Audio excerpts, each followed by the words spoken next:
Hola amigos, el día de hoy vamos a estar analizando la obra San Manuel Bueno Mártir por Miguel de Unamuno. Y aquí en esta imagen vemos una de las primeras portadas de esta obra que fue publicada a principios de los años 30 en España. Y obviamente vemos lo que sería la imagen del protagonista, San Manuel, y en el trasfondo vemos la cruz que simboliza la religión, Cristo, la Iglesia Católica, pero está atravesado por este símbolo de interrogación, lo cual apunta a su duda existencial, a la crisis que él experimenta y obviamente su falta de fe también en las creencias que él predica. Y obviamente aquí ya les estoy adelantando un poquito de lo que sucede en la historia. Pero bueno, antes de comenzar, como siempre, les invito a que se suscriban, empezando con este canal de YouTube, denle like al video, dejen alguna pregunta, suscríbanse para que no se pierdan los próximos episodios. También tengo mi página web, carinaspanish.com. Allí pueden encontrar este PowerPoint y muchos otros que he utilizado en mi página de YouTube también. Tengo el podcast en iTunes y en Spotify y estoy en las redes sociales para que me sigan ahí también. Bueno, pues hablando un poco sobre Miguel de Unamuno, el escritor, nació en 1864 y murió en 1936, y obviamente ese fue el año en que estalló la Guerra Civil en España, ¿verdad? Entonces, él fue autor, ensayista, trabajó varios géneros, pero es más conocido por sus ensayos filosóficos, muy existenciales, tiene varias novelas cortas, con una temática muy similar a la de San Manuel Bueno Mártir. Él pertenece a la llamada generación del 98, que exploran esa crisis existencial de España. Más adelante les voy a hablar un poquito sobre eso. Fue profesor en una de las mejores universidades de España, Salamanca. Y bien, pues él estaba muy interesado en estos temas existencialistas, la inmortalidad.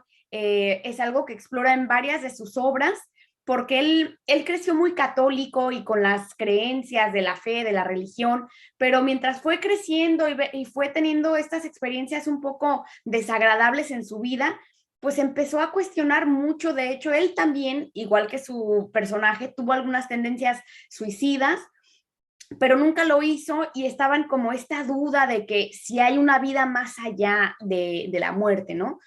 Lo cual obviamente es una de las creencias en la religión, que hay un más allá, que nos vamos al cielo, etcétera. Y bien, pues a él le interesaba ese tema de la inmortalidad.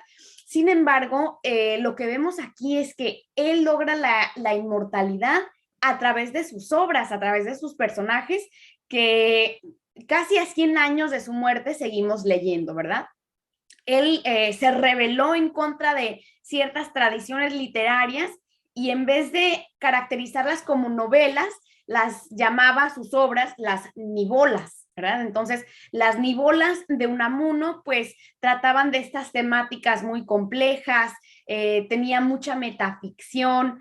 En realidad no se desarrollaba la psicología de un personaje, era más cómo abordaban este tema. Aunque aquí en San Manuel Bueno Mártir sí se aborda más ese desarrollo, esa complejidad psicológica, pero en sus otras novelas es más como abordar este tema, ¿verdad?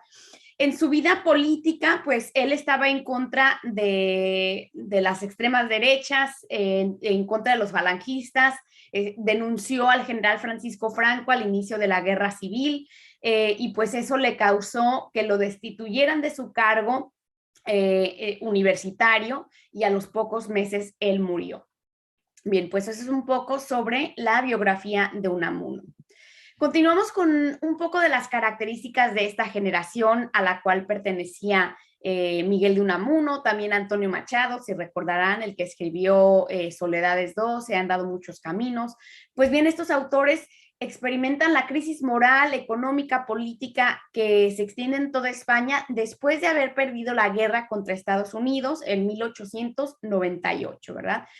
Recordemos que en esta guerra España perdió sus últimas colonias en las Américas, las cuales eran Puerto Rico y Cuba, y en el Pacífico las Filipinas, ¿verdad? Entonces, eso causó una pérdida de identidad, gran indignación, porque ahora ya no eran una potencia mundial, ¿verdad? Siendo que habían tenido este legado muy largo de colonialismo, obviamente, pero bueno, Entonces experimentan esta crisis, estas fallas políticas, y la literatura va a tratar de encontrar respuestas, va a tratar de exponer quiénes somos, cuál es nuestra verdadera identidad.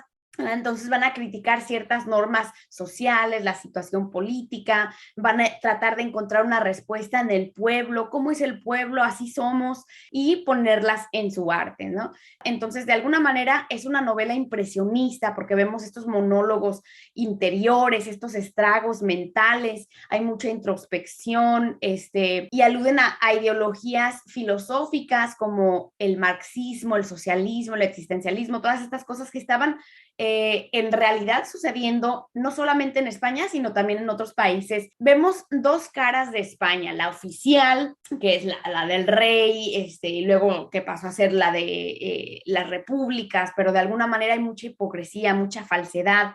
En realidad hay mucha miseria, hay mucha pobreza, hay mucha crisis, ¿verdad? Entonces muchos de los miembros de la generación del 98 van a asociarse con las filosofías de izquierdas, con los socialistas, los marxistas, etcétera, lo cual Unamuno también hizo. Bien, pues eso es un poco de las características que encontramos en esta novela, especialmente con la crisis existencial, la situación política un poco compleja. Recuerden que San Manuel va a vivir en este pueblito aislado en el cual no penetran estas cosas que ocurren fuera de ese pueblo, ¿no? En las grandes ciudades. Pero cuando llega el hermano Lázaro va a traer esta identidad política que va a tratar como de despertar al pueblo, y San Manuel le va a decir, no, no es necesario, no hay que despertar al pueblo a estas tendencias políticas, están bien como están. Bien, vamos a continuar con algunos de los temas más salientes que vienen del curso de AP Spanish Literature. Específicamente aquí vemos un subtema, no es el más importante, pero las sociedades en contacto, especialmente las divisiones socioeconómicas, como les había comentado con el hermano Lázaro, que regresa de América, que trae ciertas ideas más progresistas y quiere que el pueblo avance, que haya progreso, ¿verdad? Y vamos a ver ese comentario social, esa crítica social que hay sobre el atraso que hay en los pueblos versus el aparente progreso que podría haber en las ciudades, especialmente a través de la educación. Vemos también el tiempo y el espacio, este sí viene siendo uno de los temas importantes, especialmente porque vemos el individuo en su entorno, ¿no? San Manuel y su pueblo. Y aquí es donde vemos tocante el tema de la naturaleza y el ambiente, que están rodeados por la montaña, el lago. Entonces de alguna manera ese espacio los aísla, es como si estuvieran atrapados en el tiempo, en el pasado, y las cosas de fuera no han penetrado a este pueblo que sigue como dormido, el lugar bucólico, sin los problemas de fuera, ¿no? La trayectoria y la transformación, como les había dicho en este cuento de Unamuno, sí vemos esa transformación que ocurre en el personaje, pero recuerden que es a través de la vista de Ángela. Ángela nos está contando lo que ella observa de don Manuel, ¿verdad? Cómo empieza como este gran hombre santo, pero mientras pasa el tiempo y se va desarrollando la historia, vamos viendo cómo él tiene esa crisis existencial, ¿no? Entonces es algo que vamos viendo poco a poco, se empieza a develar ante la audiencia, ante el lector. La dualidad del ser es el tema más importante en esta obra, porque estamos viendo esa doble imagen, ¿no? Tal vez la puedan llamar hipocresía, pero más que nada es una crisis, y creo que todos nos podemos identificar con eso, ¿no? Que de alguna manera presentamos cierta imagen a un público, a nuestros profesores, a nuestros empleados, a nuestros patrones, pero por otro lado tenemos la imagen privada, nuestros problemas, a quien nadie le contamos, ¿verdad? Entonces, más que ser hipocresía, es la complejidad del ser humano, ¿verdad? Que tratamos de quedar bien con unos, pero por dentro llevamos una carga espiritual, una carga psicológica, emocional, ¿verdad? Entonces, la espiritualidad y la religión, la introspección, la construcción de la realidad que está construyendo San Manuel para él y también para su pueblo, ¿verdad? Entonces, uno de los temas más importantes aquí. Vemos también las relaciones interpersonales como otro tema importante, especialmente porque don Manuel desarrolla una relación muy íntima con Ángela y con Lázaro. ¿verdad? Ellos son los únicos que van a conocer la vida secreta o la vida íntima de don Manuel, ¿verdad? Entonces vamos a ver otras relaciones con el pueblo y cómo lo aman, lo adoran a don Manuel porque es una persona tan buena. Entonces vemos esas relaciones entre comunidad, ¿verdad? Por último, la creación literaria, pues vamos a ver algo de intertextualidad, se hacen alusiones, muchas alusiones a la Biblia, a Jesucristo, a otros textos literarios. Vamos a ver también la literatura autoconsciente, especialmente al final, porque el propio Unamuno se va a meter en la historia como si él fuera un personaje también y él ha interactuado con Ángela, etcétera. Bien, pues vamos entonces a empezar y les voy a informar que este video o este análisis lo voy a dividir en dos partes. Voy a tener parte 1 y parte 2 de don Manuel Bueno Mártir, porque es una lectura muy larga y solamente voy a poner algunos de los fragmentos que yo considero más importantes para abordar. Bien, pero antes de empezar con lo que viene siendo el análisis del texto, voy a comentar lo que viene siendo el título, San Manuel Bueno Mártir, ¿verdad? Y aquí entonces estamos viendo el título San, ¿verdad? Que es santo, ¿verdad?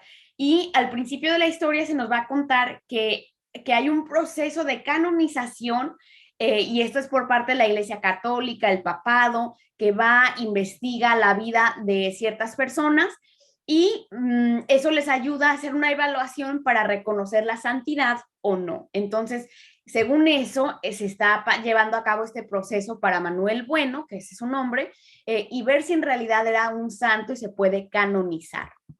Bien, el nombre es muy significativo y Unamuno les da nombres muy relevantes a sus personajes. En este caso, Manuel Bueno, pues Manuel viene del nombre Emanuel, que era uno de los nombres de Jesús, que significa Dios con nosotros, ¿verdad? Y esto es basado en la Biblia. Bueno es su apellido, ¿verdad? Y es un apellido muy peculiar porque es un adjetivo que nos está apuntando a su personalidad. ¿A quién es esta persona? Manuel Bueno. Entonces ya desde el nombre nos está anunciando qué tipo de persona es este hombre. Y por último, mártir, ¿verdad? Que es una persona que muere o es torturada por defender sus creencias o su fe. En este caso, don Manuel va a vivir como mártir porque se sacrifica para su pueblo. Él les ayuda a tener una vida mejor, aunque él no tenga una buena vida en su vida íntima, ¿verdad? Él no cree, tiene muchas dudas, es hasta suicida, pero él se sacrifica por el bien comunitario, ¿verdad? Entonces se puede decir que mártir es como un tipo de epíteto para identificar a este hombre, las cualidades de este hombre.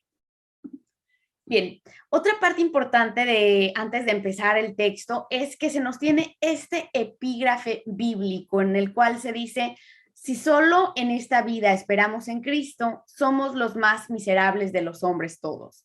Y esto viene de la Biblia, el libro de Primera de Corintios, la cual de hecho era una carta que había sido escrita por San Pablo y él les decía a estas personas miembros de esta iglesia de Corintios, les estaba dando como una predicación.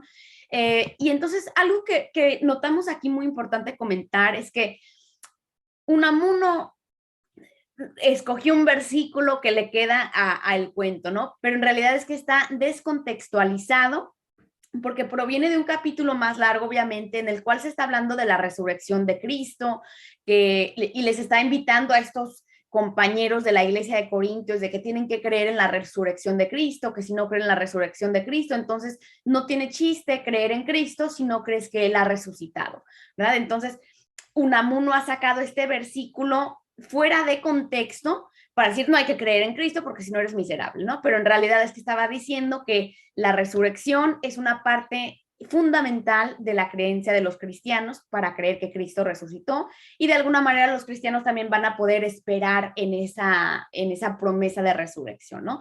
Pero obviamente don Manuel, el personaje principal, y Unamuno, autor, no creían en estas promesas de resurrección del más allá, aún la simple noción de creer en Dios, ¿verdad? Entonces, obviamente es un versículo que nos está prefigurando, ¿verdad? Actúa como una prefiguración del escepticismo, de la falta de fe del protagonista. Bien, pues vamos a comenzar con lo que viene siendo la lectura del texto y comentar los recursos literarios, los temas. Les recuerdo que me voy a brincar varias partes para solamente ponerles lo que yo considero más importante. Bien, dice este primer párrafo. Ahora que el obispo de la diócesis de Renada, a la que pertenece esta mi querida aldea de Valverde de Lucerna, anda a lo que se dice promoviendo el proceso para la beatificación de nuestro don Manuel, o mejor, San Manuel Bueno, que fue en esta párroco. Quiero dejar aquí consignado a modo de confesión, y solo Dios sabe, que no yo, con qué destino, todo lo que sé y recuerdo de aquel varón matriarcal que llenó toda la más entrañada vida de mi alma, que fue mi verdadero padre espiritual, el padre de mi espíritu, del mío, el de Ángela Carballino. Bien, pues entonces estamos viendo una narradora en primera persona, ¿verdad? Que va a emplear el flashback. Entonces ella es una narradora testigo porque ella observó en primera persona, convivió con don Manuel, ¿verdad? Entonces ella está recordando el pasado, va a utilizar el flashback y de vez en cuando va a hacer, va a regresar al presente, especialmente al final del cuento vamos a ver que ya regresa al presente, donde ya es una mujer adulta, pero está recordando su niñez y su vida de adolescente con don Manuel y el impacto que él tuvo en ella. Entonces, es una buena pregunta hacerle a la clase, ¿es fidedigna o no esta memoria de Ángela Carballino? Que aquí nos está dando su nombre, ¿verdad? ¿Es fidedigna o no? ¿Le creemos todo lo que nos dice o no? No solamente porque es una memoria del pasado, sino también porque obviamente ella estaba platónicamente enamorada de este hombre, ¿verdad? Ella lo admiraba, sentía esa gran conexión con él, entonces obviamente tenemos ese sesgo emocional. Bien, entonces aquí se nos da el contexto del proceso de beatificación al cual están haciendo a don Manuel, ¿verdad? Entonces, don Manuel ya murió, lo que nos está dando a entender que ya murió, y ahora se está llevando a cabo este estudio para ver si en realidad era un santo este hombre o no. Bien, y nuevamente vemos este epíteto de San, ¿verdad? Que se le está dando, ella lo cambia, en vez de don Manuel dice, o mejor San Manuel, ¿verdad? Ya dándole, para ella sí es un santo, entonces mejor de llamarlo de santo, San, ¿verdad? Entonces nos está dando su nombre significativo. Ahora, más adelante vemos este antítesis donde nos dice de aquel varón matriarcal, ¿verdad? Son casi como palabras opuestas, porque varón representa lo masculino, ser hombre fuerte, y matriarcal está asociado con las madres, la presencia, importancia en la sociedad, ¿verdad? Lo matriarcal. Entonces, une estas dos palabras casi opuestas, porque sí, por un lado, obviamente, don Manuel era un hombre, pero por otro lado, matriarcal, porque tuvo esta función como de una madre que se importaba por sus hijos, ¿no? Y el pueblo siendo sus hijos, entonces tuvo ese valor, ese significado muy emocional para el pueblo. Y bien, vemos que este primer párrafo, por así decirlo, es una sola oración, entonces nos está apuntando a este proceso de pensar, de recordar, casi como estilo fluir de conciencia, ¿verdad? Que está todas las memorias y los pensamientos, las emociones, la refleja de esta manera. Bien, el siguiente párrafo dice, al otro, a mi padre carnal y temporal, apenas si le conocí, pues se me murió siendo yo muy niña. Sé que había llegado de forastero a nuestra Valverde de Lucerna, que aquí arraigó al casarse con mi madre. Trajo consigo unos cuantos libros, El Quijote, obras de teatro clásico, algunas novelas, historias, el Bertoldo, todo revuelto. Y de esos libros, los únicos casi que había en toda la aldea, devoré yo en sueños siendo niña. Entonces, en este párrafo vemos la intertextualidad que les había comentado como uno de los subtemas importantes. Y aquí el autor Unamuno está haciendo alusión literaria a ciertos libros importantes, ¿no? Específicamente nos nombra El Quijote y el Bertoldo. Obviamente el Quijote siendo una de las obras más importantes de la lengua hispana. y el Quijote siendo esta historia de un hombre, ¿no? Que se lanza en aventuras, que tiene a su amigo Sancho, que está un poco loco, y de alguna manera esa temática también se conecta con esta propia historia de Don Manuel, ¿verdad? Y Unamuno va a utilizar ciertas estrategias, especialmente la metaficción, tal como lo había hecho Cervantes, y eso lo vamos a comentar más al final. Y también menciona a El Bertoldo, que presenta esta casi como dualidad de vivir en la ciudad y vivir en el campo, ¿no? Entonces, eso va a ser muy relevante, esta temática del pueblo de Valverde de Lucerna, que es una pequeña aldea y está aislada de la civilización más grande, ¿no? Entonces, de alguna manera, esta preferencia por lo bucólico del campo. Ahora, también tenemos algo muy importante para notar, que Valverde de Lucerna es un pueblo tan pequeño que está súper cerrado, no hay educación, no hay cultura. El padre de Ángela fue el hombre que trajo casi los únicos libros que había en el pueblo, ¿verdad? Entonces nos está dando a entender que es un pueblo con poca educación, poca exposición a las ideas que hay fuera en la sociedad, no solamente en España, sino en toda Europa, ¿no? Entonces va a ser muy importante tener eso en mente, porque don Manuel, como les había comentado anteriormente, va a tratar de dejarlos así, como en ignorance is bliss, ¿no? Que mantenerlos con esa ignorancia, esa inocencia de no estar expuestos a ideas que pueden ser peligrosas y traerles tal vez estas crisis que él mismo tiene, ¿no? Bien, nos sigue diciendo Ángela. De nuestro don Manuel me acuerdo como si fuese de cosa de ayer siendo yo niña. A mis 10 años, antes que me llevaran al colegio de religiosas de la ciudad catedralicia de Renada. Tendría él, nuestro santo, entonces unos 37 años. Era alto, delgado, erguido, llevaba la cabeza como nuestra peña del Buit lleva su cresta, y había en sus ojos toda la hondura azul de nuestro lago. Se llevaba las miradas de todos, y tras ellas los corazones. Y él, al mirarnos, parecía traspasando la carne como un cristal, mirarnos al corazón. Todos le queríamos, pero sobre todo los niños. ¿Qué cosas nos decía? Eran cosas, no palabras. Empezaba el pueblo a olerle la santidad. Se sentía lleno y embriagado de su aroma. Bien, pues en esta memoria que tiene Ángela sobre don Manuel, está presentando esta caracterización del personaje como muy atractivo, tiene una gran presencia, es un hombre memorable, ¿no? Entonces nos está dando esta enumeración de sus características, alto, delgado, erguido, etcétera. Y vemos estas descripciones que utiliza para detallarlo, ¿no? Tiene este símil donde compara su cabeza erguida con la cabeza como nuestra peña, y la peña siendo como este monte que todos lo notan, ¿no? Entonces está haciendo una comparación de don Manuel con la naturaleza, y eso se va a ver en toda la obra. Vamos a ver referencias a la naturaleza en relación a don Manuel. También, por ejemplo, nos usa esta metáfora que también funciona como hipérbole para hablar de toda la hondura que hay en el lago, la podemos ver en sus ojos de él también, ¿verdad? Entonces es una metáfora porque compara sus ojos azules con el lago, que obviamente también tiene el agua azul, pero también está exagerando con esta hipérbole de la hondura, ¿no? Que el lago tiene mucha hondura, es muy hondo, y también los ojos pueden capturar toda esa hondura azul del lago, ¿verdad? Porque son tan profundos sus ojos de don Manuel.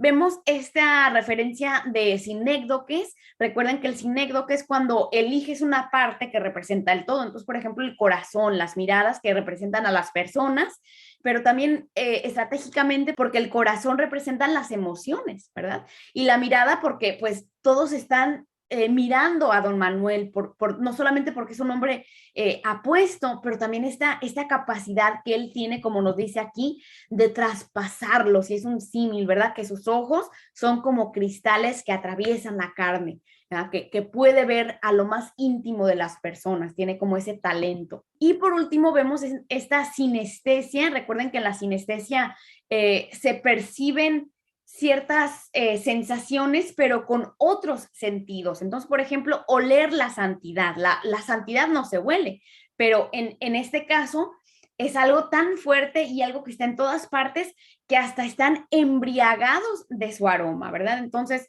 nos está dando a entender que están como emborrachados de la santidad, están como overwhelmed, están tan apasionados por este hombre que es una persona tan buena. Entonces obviamente es un párrafo, una descripción muy hiperbólica, que nos está dando a entender la visión que tiene Ángela y por ende todo el pueblo de este hombre, por eso lo consideran santo. Entonces fue cuando mi hermano Lázaro, que estaba en América, de donde nos mandaba regularmente dinero, con que vivíamos con decorosa holgura, hizo que mi madre me mandase al colegio de religiosas a que se completara fuera de la aldea mi educación. Y esto, aunque a él, a Lázaro, no le hiciesen mucha gracia a las monjas, pero como ahí nos escribía, no hay hasta ahora que yo sepa colegios laicos y progresivos, y menos para señoritas, hay que atenerse a lo que haya. Lo importante es que Angelita se pula y que no siga entre esas afias aldeanas.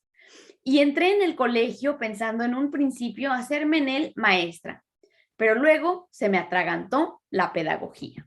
Bien, pues entonces vemos aquí la referencia a su hermano Lázaro, que obviamente había sido un inmigrante y tiene estas ideas muy progresistas. Él quiso como sobresalir, como tenía ambición y no se quiso quedar en este pueblo pequeño. Había falta de oportunidad y como nos dice aquí, él les manda dinero, ¿no? Las remesas que se mandan a la familia para mantenerlos y ayudarlos.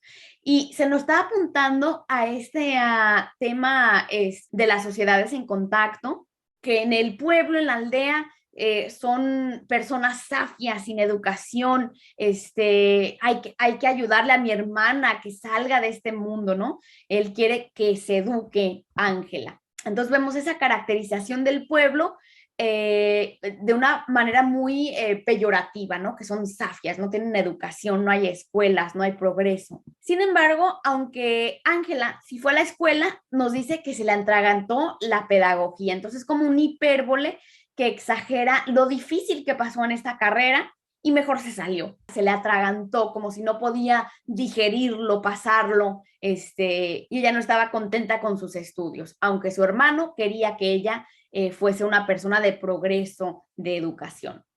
Bien, me brinco algunos párrafos y aquí vamos a estar viendo esta descripción de don Manuel que dice, decíase que había entrado en el seminario para hacerse cura, con el fin de atender a los hijos de su hermana recién viuda, de servirles de padre, que en el seminario se había distinguido por su agudeza mental y su talento, y que había rechazado ofertas de brillante carrera eclesiástica, porque él no quería ser sino de su Valverde de Lucerna, de su aldea perdida como un broche entre el lago y la montaña que se mira en él. Entonces aquí nos está hablando un poco de su historia de don Manuel, más caracterización, lo vemos como una persona que hace un autosacrificio, ¿no? Esa gran devoción a su familia y en realidad no a la religión, sino que se hizo cura, se hizo padre para poder tener una carrera en la cual se podía quedar en su pueblo, ¿verdad? Para ayudar a su familia y también a su gente, ¿no? No tanto por esta gran devoción a la religión o a la iglesia. Entonces estamos viendo sus verdaderas motivaciones para ser sacerdote, para ser cura, y ese autosacrificio que era parte de su personalidad. Vemos este símil, como les había comentado, la naturaleza, el ambiente, todo esto forma parte de la descripción muy simbólica, y aquí nos está describiendo a la aldea como es un broche perdido entre el lago y la montaña, ¿verdad? Entonces, enfatiza la pequeñez de esta aldea, está tan pequeñita que se pierde. Y bien, entonces el lago y la montaña en realidad tienen gran simbolismo, van a ser leitmotivs que se van a repetir a lo largo de la obra, lago y montaña, porque por un lado la montaña es algo obvio, es algo grande, algo imponente, pero por el otro lado el lago que está al nivel, ¿verdad? Más bajo, es algo misterioso y algo profundo porque tiene esa hondura. Entonces, por un lado, don Manuel con esta gran presencia que tiene, que todo el pueblo lo ve, pero por otro lado tiene esta hondura, esta parte escondida que no todos conocen su realidad. Y luego dice, ¿Y cómo quería a los suyos? Su vida era arreglar matrimonios, desavenidos, reducir a sus padres hijos indómitos o reducir los padres a sus hijos y sobre todo consolar a los amargados y atediados y ayudar a todos a bien morir. Entonces vemos una enumeración de todas sus actividades, cómo ayuda al pueblo, cómo le interesa a él que estén felices, que todos se las lleven bien, que vivan en armonía. Y luego también vemos que él se preocupa por los atediados, los amargados. Y recuerden que esto va a ser irónico porque él está amargado por dentro, él está atediado con la vida. Sin embargo, él trata de ayudar a otros para no enfocarse en su propio tedio y en su propia amargura. Más adelante nos brincamos un poco. En la noche de San Juan, la más breve del año, solían y suelen acudir a nuestro lago todas las pobres mujerucas y no pocos hombrecillos que se creen poseídos, endemoniados y que parece no son sino histéricos y a veces epilépticos. Y don Manuel emprendía la tarea de hacer él del lago de piscina probática y tratar de aliviarlos y si era posible de curarlos. Y era tal la acción de su presencia, de sus miradas y tal sobre todo la dulcísima autoridad de sus palabras y sobre todo de su voz, qué milagro de voz, que consiguió curaciones sorprendentes, con lo que creció su fama que atraía a nuestro lago y a él a todos los enfermos del contorno. Y alguna vez llegó una madre pidiéndole que hiciese un milagro en su hijo, a lo que contestó sonriendo tristemente, no tengo licencia del señor obispo para hacer milagros. Bien, pues estamos viendo aquí una parte de la historia muy densa, muy cargada, que de hecho vemos algunos paralelismos con Jesucristo y los milagros que hacía Jesucristo, ¿no? Vemos, por ejemplo, la enumeración de personas que acuden a él para ser sanados, ¿verdad? Hombrecillos, mujerucas, endemoniados, epilépticos, una gran gama de personas en necesidad que buscan en él algún remedio, algún milagro. Y vemos que hay estas curaciones, pero también hay que notar, hay casi como un efecto placebo, ¿no? Porque nos dice que estaban tan emocionados de verlo, él tenía tan gran presencia que su propia voz era como un milagro, ¿no? Entonces, hay esta parte en la que también la persona enferma, supuestamente, contribuye a su propia sanación. Vemos esta alusión de paralelismo a los milagros de Jesús, especialmente cuando nos habla de que traía a los enfermos al lago, que lo hacía como una piscina probática, de hacer ciertos ejercicios, una piscina curativa. Y hay una historia en la Biblia donde Jesús también va a este lugar donde había una piscina donde las personas se metían y salían aliviadas. Entonces hay ese paralelismo y que no solamente en esta sección de la historia, sino en toda la obra, vemos ese paralelismo entre don Manuel y Jesucristo. Bien, y aquí vemos entonces esta exclamación, qué milagro de voz, ¿verdad? Y entonces la fe está puesta más como en don Manuel que en el propio Dios, ¿verdad? Las personas van por don Manuel porque creen que él los puede curar. Sin embargo, aquí hay una parte irónica al final porque cuando en realidad alguien viene fuera de este contexto casi como de hipnosis que los tiene en la noche de San Juan, la más breve, en su piscina, hablándoles, entonces hay como casi como que los está hipnotizando y ellos están creyendo en su poder, ¿no? Pero cuando alguien viene fuera de ese contexto y le pide un milagro, él dice, oh no, yo no tengo permiso de hacer milagros, entonces trata de esquivar esas personas que vienen a él más directamente, ¿no? Más adelante nos habla de este Blasillo el Bobo, que dice el texto, era el pobre idiota del pueblo, ¿verdad? Y dice que don Manuel llegó a enseñarle cosas que parecía milagro que las hubiese podido aprender. Y es que el pequeño rescoldo de inteligencia que aún quedaba en el Bobo se le encendía en imitar como un pobre mono a su don Manuel. Entonces nos está hablando de otro personaje muy importante, Blasillo el Bobo, y vemos aquí que se le da este epíteto, ¿verdad? Sin embargo, este joven con su atraso mental va a ser un discípulo más de don Manuel y va a funcionar casi como su sombra, está imitando todo lo que hace don Manuel y nos está apuntando a ese gran milagro que él tiene sobre la mente de una persona con atraso, ¿verdad? Y luego vemos este símil que lo compara Unamuno a Blasillo el Bobo como un pobre mono, ¿no? Entonces lo está reduciendo de nivel, obviamente, lo cual logra enfatizar el gran impacto milagroso que tiene don Manuel en este joven. Bien, luego nos dice, su maravilla era la voz, una voz divina que hacía llorar. Cuando al oficiar en misa mayor o solemne entonaba el prefacio, estremecíase la iglesia y todos los que le oían sentíanse conmovidos en sus entrañas. Su canto, saliendo del templo, iba a quedarse dormido sobre el lago y al pie de la montaña. Y cuando en el sermón de Viernes Santo clamaba aquello de Dios mío, ¿por qué me has abandonado? Pasaba por el pueblo todo un temblor hondo como por sobre las aguas del lago en días de cierzo de hostigo. Y era como si oyesen a nuestro Señor Jesucristo mismo, como si la voz brotara de aquel viejo crucifijo a cuyos pies tantas generaciones de madres habían depositado sus congojas. Como que una vez, al oírlo su madre, la de don Manuel, no pudo contenerse y desde el suelo del templo en que se sentaba gritó, ¡Hijo mío! Y fue un chaparrón de lágrimas entre todos. Bien, pues un párrafo medio cursi, la verdad, porque nos está hablando del encanto de don Manuel y de escuchar su voz tan profunda y tan poderosa, ¿verdad? Entonces, le da este epíteto que tiene una voz divina, que hace llorar, que estremece. Y entonces vemos esa hipérbole porque está exagerando el efecto de su voz, que hasta tiembla la iglesia cuando habla don Manuel. Vemos esta personificación que cuando él canta, ese canto es casi como que si tuviera su propia forma de actuar y se queda dormido en el lago, ¿verdad? Entonces, nuevamente vemos esa repetición del lago y de la montaña como el leitmotiv que se asocia con la figura de don Manuel. Vemos también este símil donde nos dice que cuando él habla, especialmente esta alusión bíblica, Dios mío, ¿por qué me has abandonado? Es un texto bíblico en el cual Jesús dijo eso antes de morir.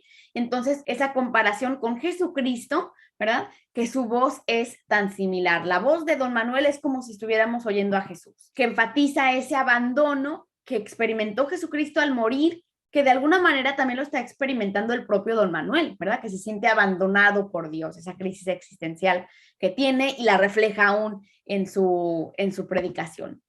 Y luego vemos por último esta hipérbole de lágrimas, que fue un chaparrón de todos, todos están llorando en el templo. Me voy a brincar más adelante esta conversación en el cual está hablando don Manuel con una de las autoridades políticas y le dicen, a ver, si usted, don Manuel, consigue que este bandido declare la verdad, para que luego pueda castigarle, replicó el santo varón. No, señor juez, no.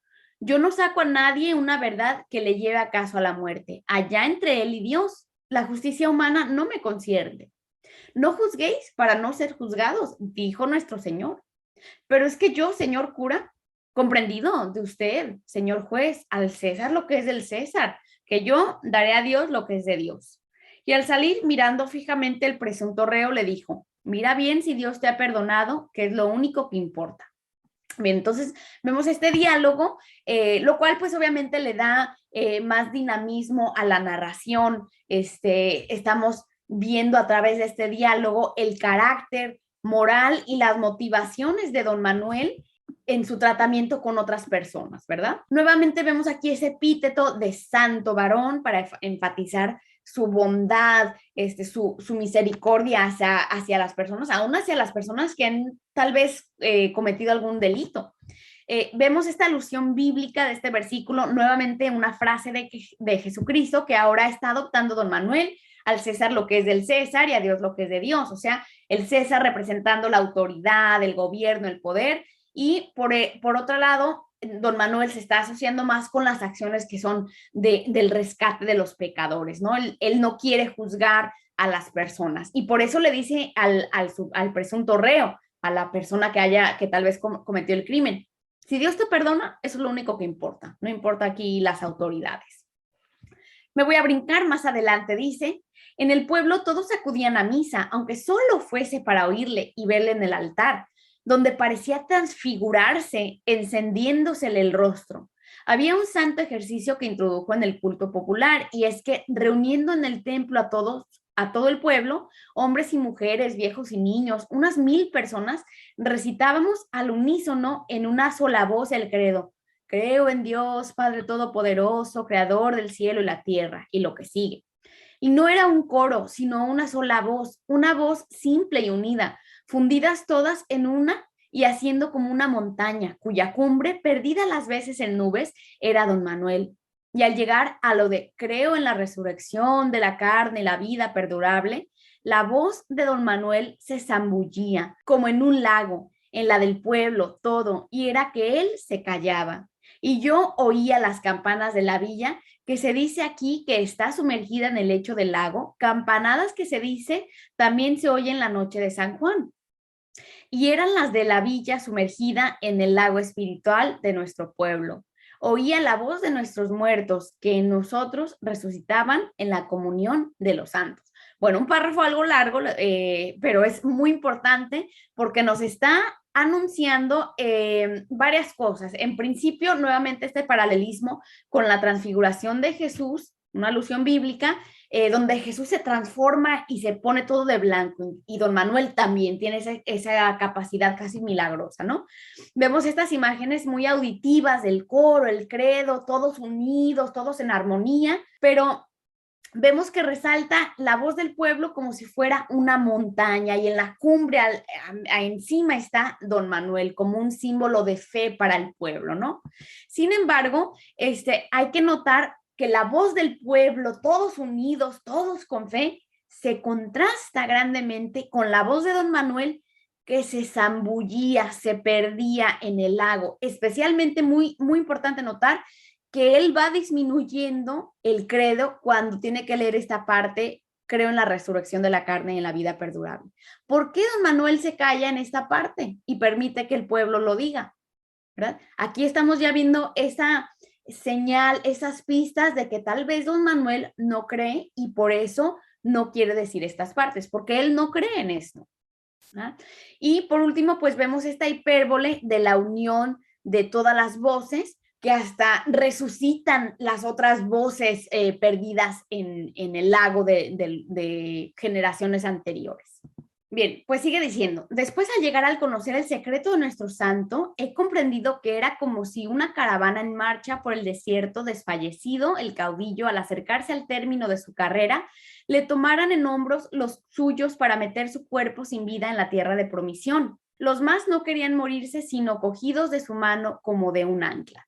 Entonces aquí Ángela está regresando al presente, está como pensando, ok, ahora que ya sé el secreto, tengo estos pensamientos, estas ideas, ¿verdad?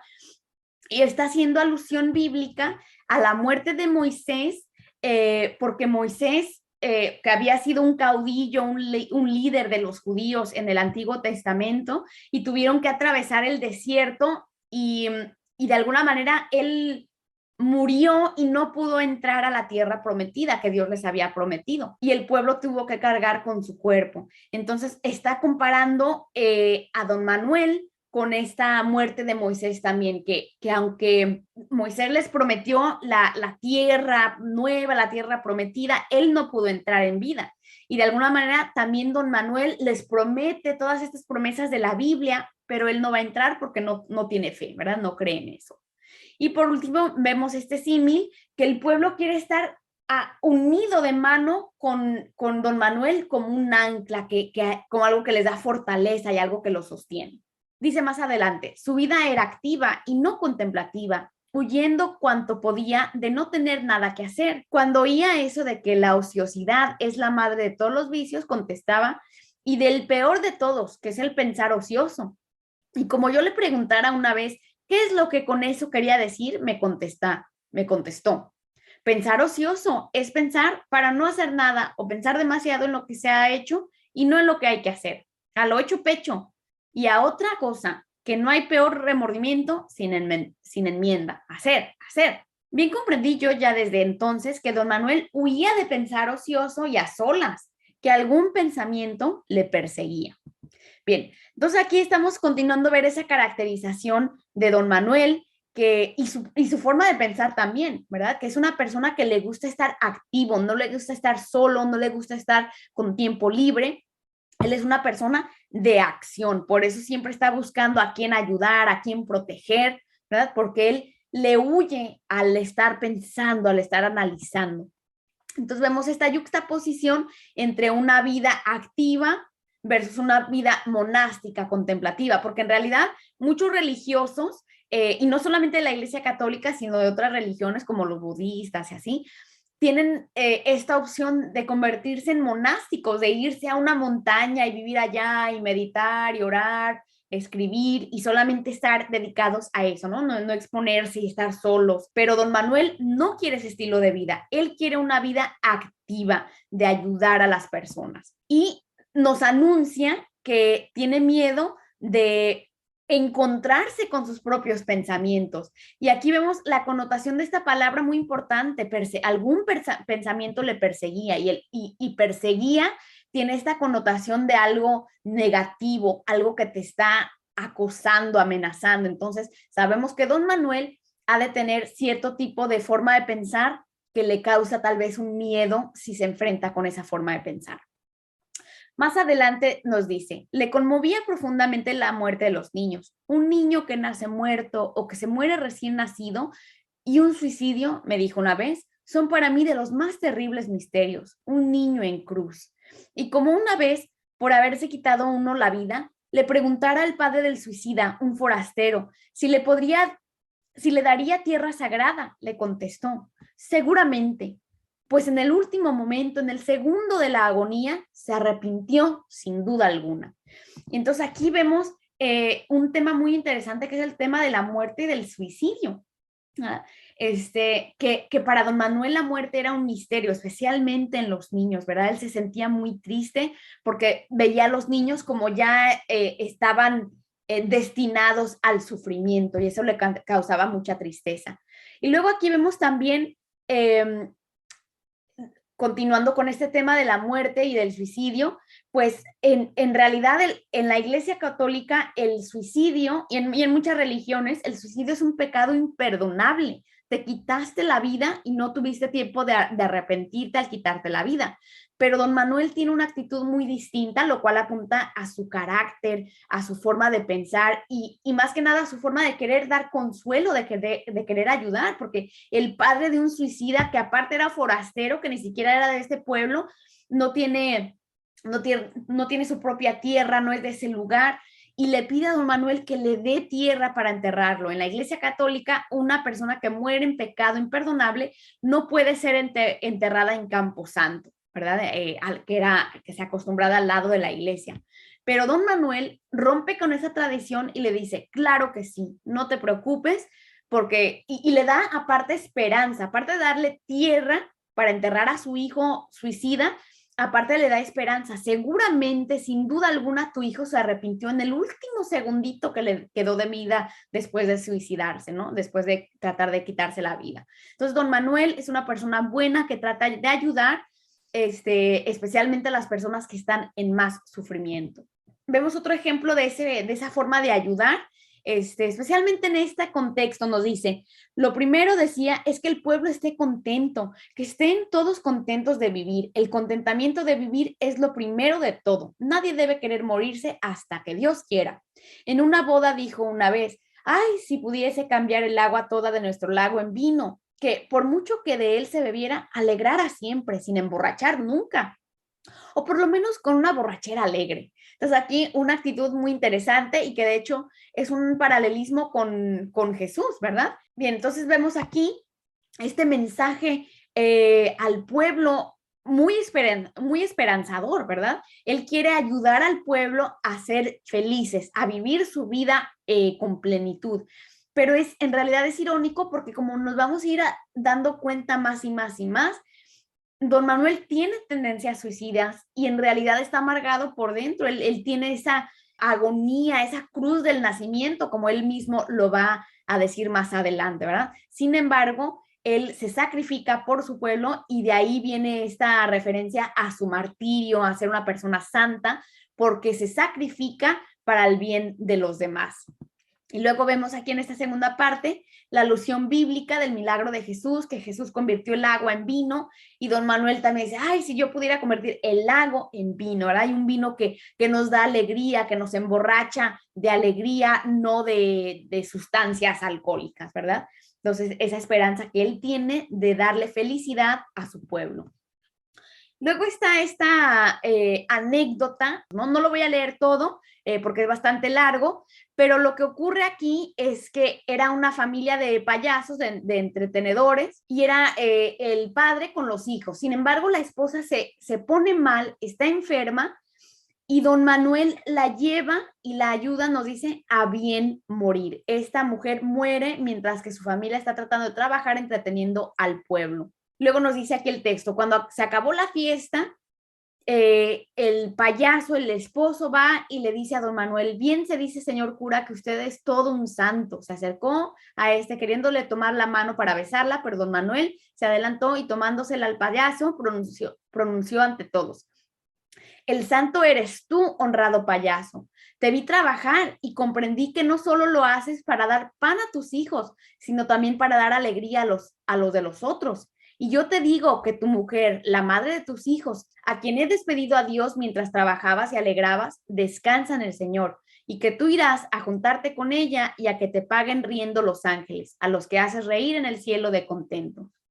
Entonces, una imagen muy conmovedora porque don Manuel le está dando esperanza al payaso, ¿verdad? Y luego vemos esta reflexión más adelante que Ángela dice: más tarde, recordando aquel solemne rato, he comprendido que la alegría imperturbable de don Manuel era la forma temporal y terrena de una infinita y eterna tristeza que con heroica santidad recataba los ojos y a los oídos de los demás. Bien, pues como les digo, esta anécdota, este flashback, es una ilustración de la gran bondad que tiene don Manuel hacia las personas, especialmente las personas que sufren. Y cómo el payaso quiso darle a él gratitud y ensalzarlo, pero don Manuel lo aceptó, le dijo, el santo eres tú, porque tú entretienes a los demás y no lo haces solamente para darle pan a tus hijos, sino que para hacer felices a otras personas, ¿verdad? Entonces, una escena muy conmovedora. Vemos este diálogo que le da esperanza a don Manuel, que le recuerda de esa promesa de Dios, que se va a volver a encontrar con su esposa en el cielo y van a ser felices. Pero termina esta parte con una analogía, porque Ángela está diciendo, el payaso y don Manuel son similares. Ambos entretienen, ambos se ponen esta cara de felicidad para entretener, para dar alegría, pero por dentro llevan una gran tristeza. Hay una conexión entre la forma de ser de estos dos personajes.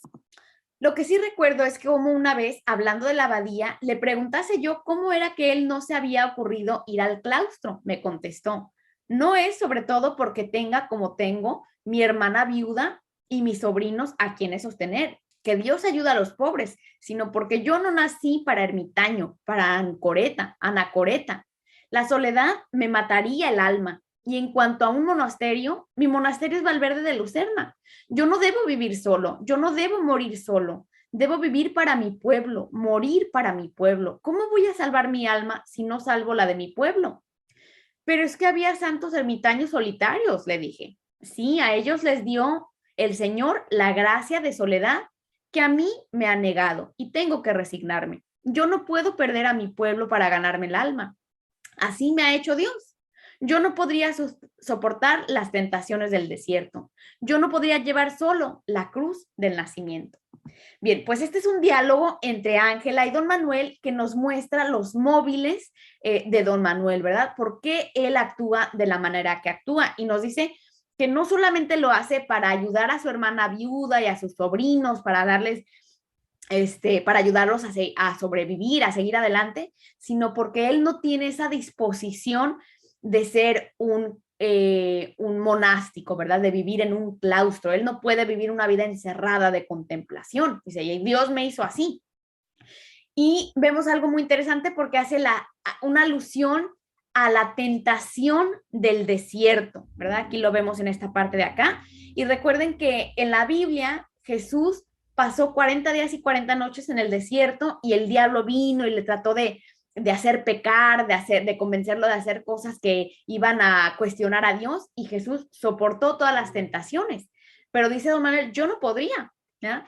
Ahora, hay que preguntarnos cuáles serían esas tentaciones de don Manuel, especialmente si está solo, ¿verdad? Y es por eso que poco a poco se nos va revelando estas faltas, estas incongruencias en la forma de ser y la forma de pensar de don Manuel. Y más adelante vamos a descubrir que él tiene esas tendencias suicidas, por eso él no puede estar solo, él prefiere estar ayudando a otros que encerrarse, ensimismarse en su propia vida.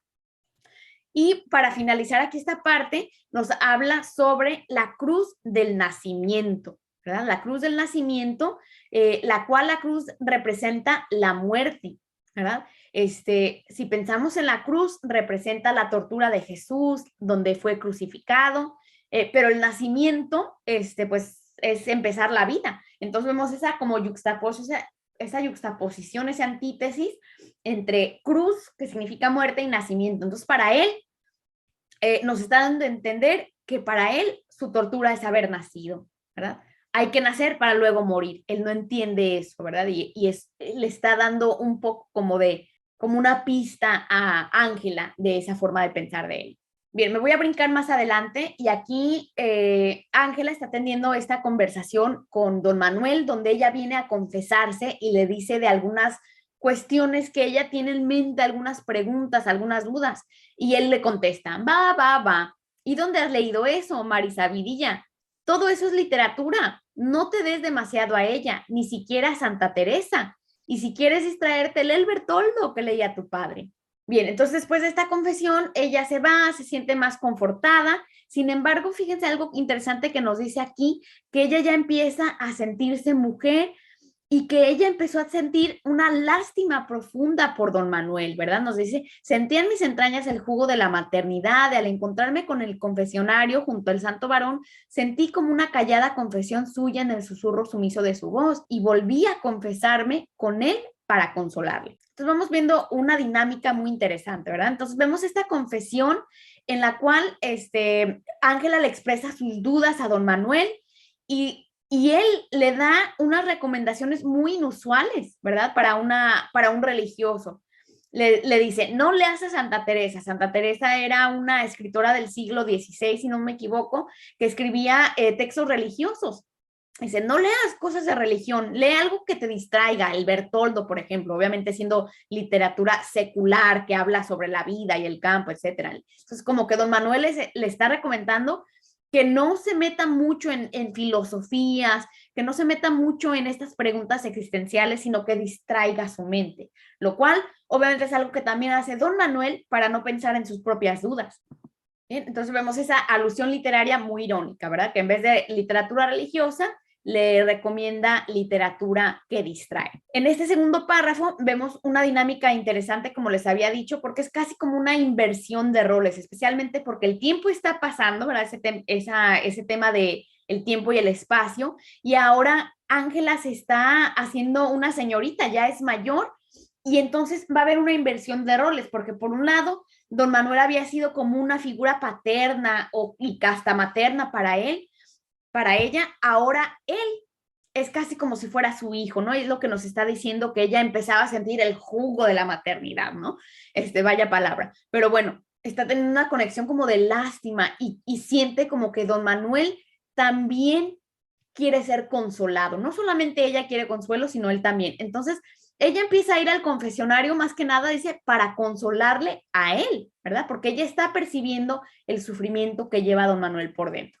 Bien, luego vemos este otro diálogo que también ocurre entre Ángela y don Manuel, y Ángela le empieza a hacer muchas preguntas sobre la religión, sobre ciertas creencias, y don Manuel va a esquivar sus preguntas, ¿verdad? Que son en realidad temas tabús. No quiere profundizar en estos temas tabús del diablo, de tener estas preguntas, esta crisis, y luego al final vemos un momento muy irónico porque se supone que don Manuel había curado a los poseídos, a los endemoniados, había hecho milagros, pero Ángela nos está apuntando a esta parte de que parece que don Manuel no cree en el diablo y a lo mejor tampoco cree en Dios, ¿verdad? Entonces ella le da esa impresión después de haber tenido esta conversación. Bien, en otra conversación, ella le pregunta, ¿y es que hay infierno, don Manuel? Y él, sin inmutarse, para ti, hija, no. Para los otros le hay. ¿Y a ti qué te importa? Si no has de ir a él, me importa por los otros. ¿Le hay? Cree en el cielo que vemos, míralo. y me lo mostraba sobre la montaña y abajo reflejado en el lago.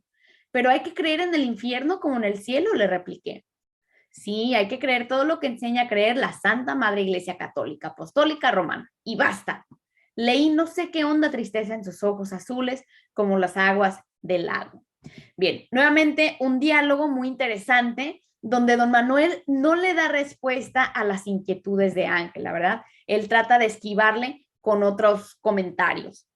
Ahora vemos esta ironía, porque fíjense que Ángela le empieza a cuestionar que si hay infierno, si hay cielo, y don Manuel le dice, mira en el cielo que vemos. Entonces, él está apuntando al cielo real que observamos arriba de nosotros y no tanto al cielo espiritual, a la vida más allá después de la muerte, ¿verdad? Entonces, casi como que ya empezamos a ver esa falta de fe y a un cierto ateísmo detrás de estos comentarios, ¿verdad? Y luego vemos enfatiza nuevamente ese leitmotiv del lago, de los ojos azules, misteriosos, ¿verdad? Como que está escondiendo algo detrás de todo esto. Bien, luego continúa con esta otra parte donde nos dice que el tiempo va pasando como un sueño, la imagen de don Manuel iba creciendo en mí sin que yo me diese cuenta, pues era un varón tan cotidiano, tan de cada día como el pan que a diario pedimos en el Padre Nuestro. Y luego en este segundo párrafo nos cuenta Ángela de cómo ella le ayuda a don Manuel. Ella se hace como su asistente que le está ayudando con los enfermos, los niños, etcétera. Y nos cuenta de un momento en que una compañera la invitó a la ciudad y Ángela se va a la ciudad por unos días, pero luego se tuvo que regresar al pueblo, a su aldea, y decía, en la ciudad me ahogaba, me faltaba algo, sentía sed de la vista de las aguas del lago, hambre de la vista de las peñas de la montaña, sentía sobre todo la falta de mi don Manuel, y como si su ausencia me llamara, como si corriese un peligro lejos de mí, como si me necesitara. Empezaba yo a sentir una especie de afecto maternal hacia mi padre espiritual. Quería aliviarle el peso de su cruz del nacimiento. Entonces aquí tenemos ese símil de que los años pasan como un sueño, ¿verdad? Y lo cual nuevamente nos trae esta pregunta que les había hecho al principio, que si es fidedigno o no, si es como un sueño, a veces ya casi ni te acuerdas, la noche a veces pasa rápido, ¿verdad? Y nos pone a pensar en lo que recuerda y lo que no. Luego, por otro lado, vemos otro símil en el cual se compara a don Manuel con el pan nuestro de cada día que dice el Padre Nuestro, ¿verdad? Don Manuel está presente en la vida de todos como si fuera el pan que siempre, que nunca debe faltar. Para los mexicanos, obviamente, serían las tortillas, ¿verdad? Bien, vemos nuevamente esa enumeración de actividades a las cuales acude Ángela para ayudar a don Manuel. Y en este momento donde ella extraña a su pueblo, extraña a don Manuel cuando se había ido a la ciudad, lo describe con esta sinestesia, que tiene hambre de la vista, que tiene sed del lago, ¿verdad? Entonces está enfatizando esas emociones, esas sensaciones de desesperación que no soporta estando en la ciudad.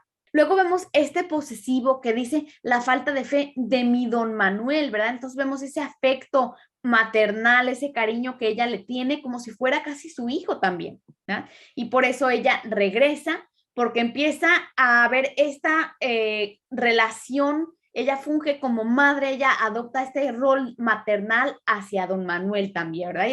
Y es una yuxtaposición porque él es su padre espiritual, pero ella es como una madre que se preocupa por él. Y bien, pues aquí llego al fin de la primera parte. Espero que esta primera parte les haya sido de ayuda. Dejen algún comentario, alguna pregunta y nos vemos en la segunda parte de Don Manuel. Chao.